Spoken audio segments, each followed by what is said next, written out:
A surprising chain of events began when the league handed Sophie Cunningham a $500 fine, expecting it to disappear quietly, but instead it transformed her into one of the most discussed figures in women's basketball. That single decision led to a sold-out shirt, a major brand partnership, and even a professional wrestling opportunity connected to a powerful sports ownership figure. Before any of that happened, Cunningham had already built a reputation for something fans were noticing: protecting Caitlin Clark.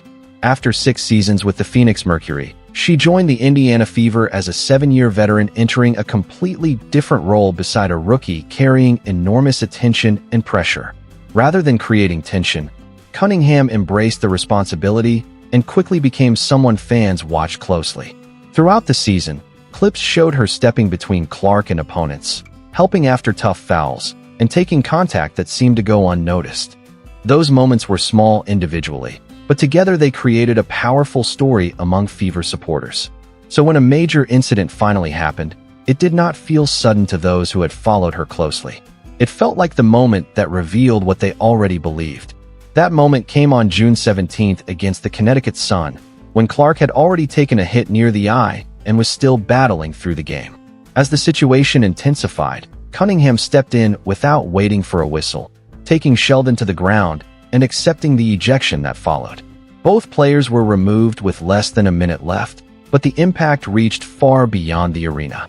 Within a day, Cunningham gained hundreds of thousands of followers, her jerseys gained attention, and her name began trending outside of basketball results. The reaction was fueled by growing frustration among fans who felt officiating issues had been building for weeks. Coaches around the league had also raised concerns about consistency, with Fever coach Stephanie White and others pointing toward problems with how games were being managed. Cunningham's action became the moment that gave that frustration a visible symbol. She did not need a speech. The moment itself said enough. The moment Sophie Cunningham grabbed an opponent and went to the floor, she answered a question many fans had been quietly asking. Would anyone actually stand up against what they believed was happening? Her actions turned a relatively unknown veteran into a major name. But the league soon made a decision that pushed the story even further. On July 18th, Cunningham posted a TikTok using a Sabrina Carpenter lyric with a subtle message aimed at referees. It seemed like a simple joke, but the video quickly reached 1.3 million views, forcing the Wnba to respond. The league issued a $500 fine, an amount that would normally disappear without attention. Instead, Cunningham shared the fine publicly with a calm, almost amused reaction, suggesting the league had focused on the wrong issue. Fans immediately rallied around her, offering support and criticizing the decision. The conversation changed from missed calls to a player being punished for speaking about them.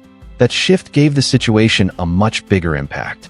The fine also came after other incidents, including warnings given to New York Liberty players for wearing hats while inactive due to injury. To many fans, the contrast between those actions and ongoing officiating complaints created the impression that the league was prioritizing the wrong problems. Another key factor was that fines were usually not widely publicized unless players shared them themselves. Cunningham changed that by making the situation visible and giving frustrated fans something clear to point toward.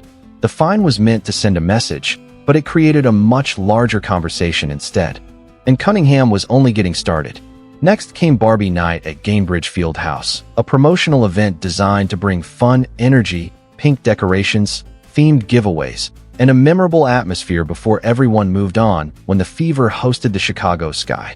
The night was expected to be a simple, fun event, but Sophie Cunningham turned it into something much bigger. She arrived at the arena wearing a plain white shirt with 4 words across the front, "Hot Girls Eat Arby's," paired with black leather shorts. There was no complicated styling or explanation, just a bold and unexpected outfit that looked perfect in photos and spread across social media before the first quarter was even finished.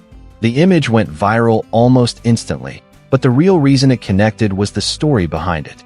Earlier in April, Cunningham had shared a video of herself trying Arby's for the first time. It gained attention because it felt natural and genuine, not like a forced promotion or a planned brand moment. That video created the connection. By the time the Barbie Night shirt appeared, Arby's already understood Cunningham's personality, her audience, and why fans responded to her. When the opportunity arrived, they moved quickly. The brand reposted the photo, celebrated her, and turned the moment into a partnership that felt completely natural in front of thousands of people watching. Fans loved the collaboration and praised both Cunningham and Arby's for recognizing the opportunity so quickly. The shirt was released publicly and sold out in small, medium, and large sizes within around 2 days. There was no expensive campaign, no months of planning, and no scripted advertisement. A player wore something she enjoyed, a brand recognized the moment, and together they created the kind of authentic marketing companies spend millions trying to capture. The timing made the situation even more interesting because the Arby's shirt appeared only days after Cunningham received her $500 TikTok fine. A punishment that could have made her more careful and quiet instead pushed her further into the spotlight. Cunningham walked into a nationally covered game wearing something that kept the conversation alive and pushed her visibility even further. By then, her endorsement list had expanded beyond basketball, with partnerships involving Adidas, Quest Nutrition, Ring, Mad Hippie, Schemes, Spindrift, and Commerce Bank. The variety of brands showed they all saw the same thing. She was genuine, attracted attention, and had fans who truly connected with her. They were not looking for the biggest scorer on the team. They wanted someone authentic, and Cunningham had spent the season proving she was exactly that. The Arby's moment only confirmed what those partnerships already showed. But the most unexpected opportunity was still coming from somewhere no one predicted. During a Women of Wrestling panel at San Diego Comic-Con, founder David McLean brought up Cunningham's name despite having no direct connection to basketball. After watching the Fever closely, McLean said Cunningham had the personality and presence needed to step into a wrestling ring. He compared her to Marty McSorley alongside Caitlin Clark's Wayne Gretzky, pointing to McSorley's role as Gretzky's protector who handled the physical battles and difficult moments so the superstar could succeed. The comparison connected because it matched how many fans viewed Cunningham's role beside Clark. Sitting beside McLean was Jeannie Buss, controlling owner of the Los Angeles Lakers and co-owner of Women of Wrestling, who publicly said the promotion would love to have Cunningham join them, praising her talent, dedication, and competitive mindset. This was more than a casual comment.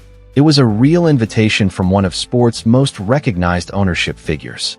Cunningham had become the type of crossover personality that sports rarely create. Physical, confident, outspoken, comfortable with attention, and authentic in every situation. Those qualities mattered beyond basketball, especially in entertainment where personality and presence are just as important as ability. The offer also carried more weight because Women of Wrestling was not chasing a quick viral moment. The promotion had existed since 2000, building years of programming and media presence through platforms like Pluto TV and Paramount+. Cunningham also had a genuine connection to wrestling, sharing on her podcast that she grew up watching legends like Hulk Hogan, Stone Cold Steve Austin, and Goldberg. Her excitement felt natural because it came from real interest, not a prepared answer. This was not simply an athlete being used for attention. It was a longtime fan receiving an opportunity in a world she already loved. Cunningham kept her response open, saying she would not be interested in exploring the possibility after the WNBA season. By then, she was no longer just part of Caitlin Clark's story. She had become the story herself. The fine meant to reduce attention had created the exact opposite effect, with every punishment bringing more attention than the original moment ever could have. The 3 fines, $400 for the Sheldon incident, $500 for the sarcastic lip sync, and $1,500 for podcast comments, were small individually, but together created a much larger narrative.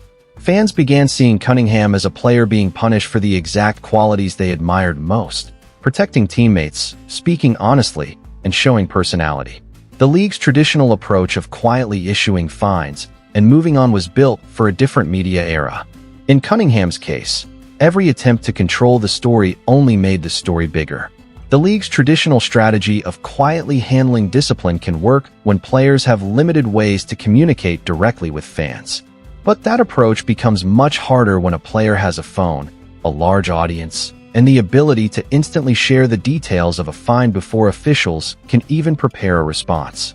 Cunningham did not create this new environment. She simply understood how to use it faster and more naturally than the league expected.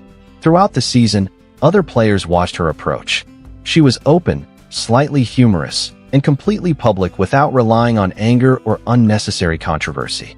She turned a routine fine into something fans could engage with, and that kind of direct connection spreads much further than a quiet apology ever could. The frustration surrounding officiating was never only about Cunningham. Coaches across the league had been discussing similar concerns in post-game interviews, carefully enough to avoid punishment, but consistently enough that the issue became impossible to ignore. What Cunningham's fines did was bring all that scattered frustration into one clear storyline. Fans from different teams, including New York, Las Vegas, Seattle, and Chicago, suddenly had a specific example and a player they could support. The fines did not create the frustration, they gave it a face. The bigger question is whether this entire situation could have been avoided if officiating concerns had been addressed earlier. If fewer questionable calls existed, Cunningham would not have become a symbol for those frustrations. A sarcastic TikTok would not have reached 1.3 million views in a league where fans already felt confident about officiating. The foundation of Cunningham's rise was not created by her alone. It came from an issue the league failed to solve quickly enough. A $500 fine may seem meaningless financially, but compared with the attention it helped create, the follower growth, new brand opportunities, and even a wrestling invitation from a major sports ownership figure, the result became almost impossible to ignore. The league spent $500 and helped create an entirely new chapter for Sophie Cunningham. Imagine how different the season could have looked with different choices. A quieter response after the Sheldon incident, a private discussion instead of a public fine announcement, or a carefully controlled social media strategy avoiding anything critical of officiating. Cunningham had all those options available, but she chose a different path. Those choices would have made Cunningham less visible, not more.